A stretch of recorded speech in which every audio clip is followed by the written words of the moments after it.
Right, that seems to have started okay. Sometimes XSplit takes its while. Anyway, welcome back to the Maker's Corner for an update. Been trying to do this Lego figure.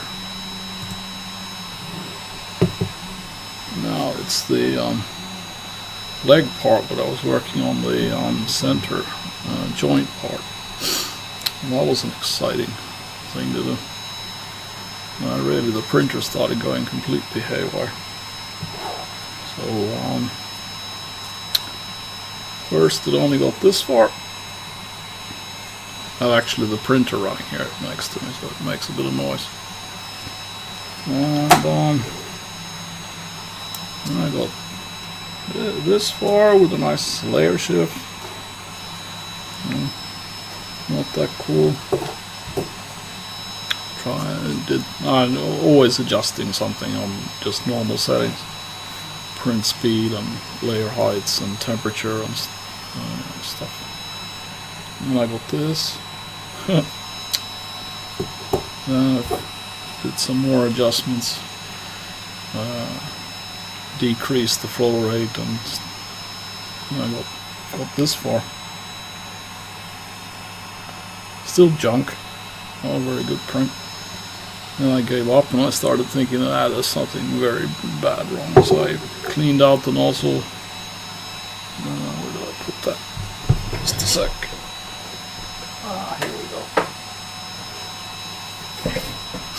The nylon trick. Cold extracted the filament. And then tried to clean out the rest with this. I didn't really get much dirt out. I also used a small drill bit to enter the nozzle a little bit.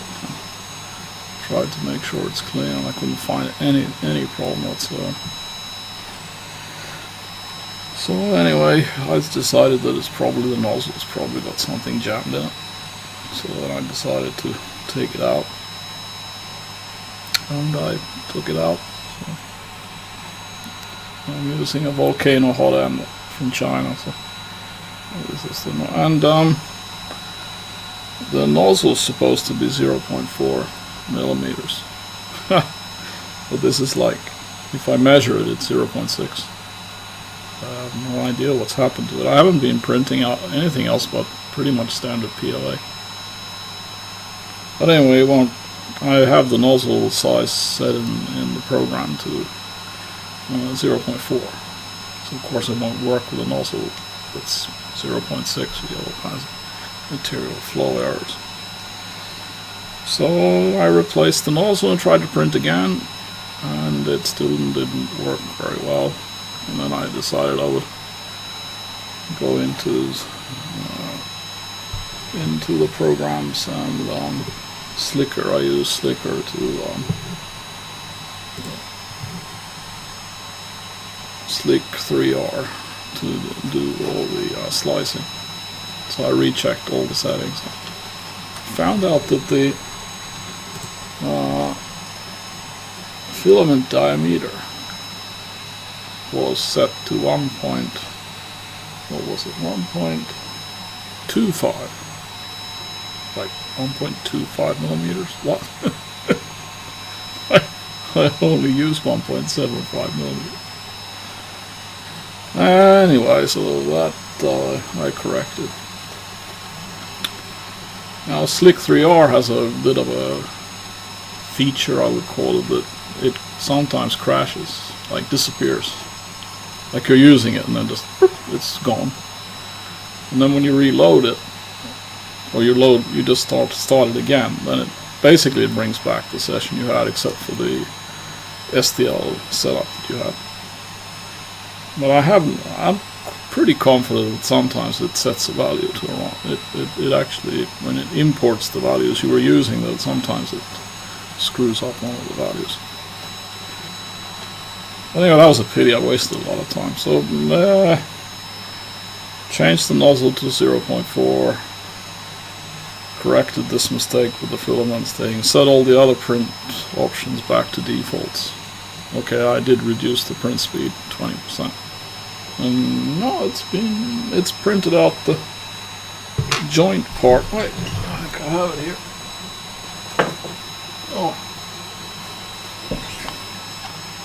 Just have to take my view back so I can see what's going on. Okay. Yeah.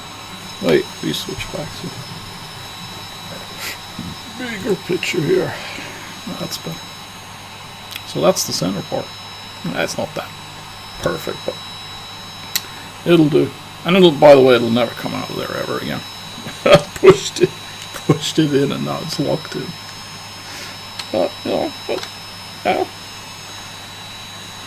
resized 400%. So now it's the turn for the legs, and wait, I'll bring that up. I think it should show here. Yeah, there. So now it's sort of printing the leg part. You can see the progress live. I would like to show the printer also on a video feed, but I haven't had time to set up my Hero 5 Pro for video streaming yet, because I need a cable. It uses a micro HDMI connector cable type, and I don't have any of those at home, so I have to actually go buy one. And then I could connect it to my video encoder card, and I can get a live feed from the Hero 5. So then I could, for example, live feed the printer or something else that I'm working on. Yeah, I don't know. It's a strange thing. I have no idea why the nozzle got ruined. And I certainly don't understand why the filament side would suddenly... I mean, the only filament size I ever use is 1.75. I don't have 3.0 filament or any other kind of filament, so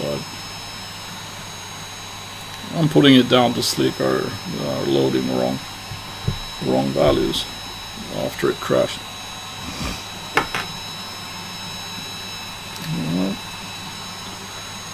Well, that was a little bit of a short update for now.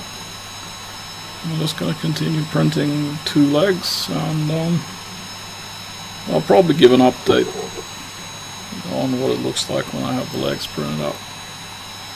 That'll be the next thing. Having a bit of a flu, my brain's not working very well. I could explain why it took so long for me to figure out what was wrong with the printer, because I'm actually not really here.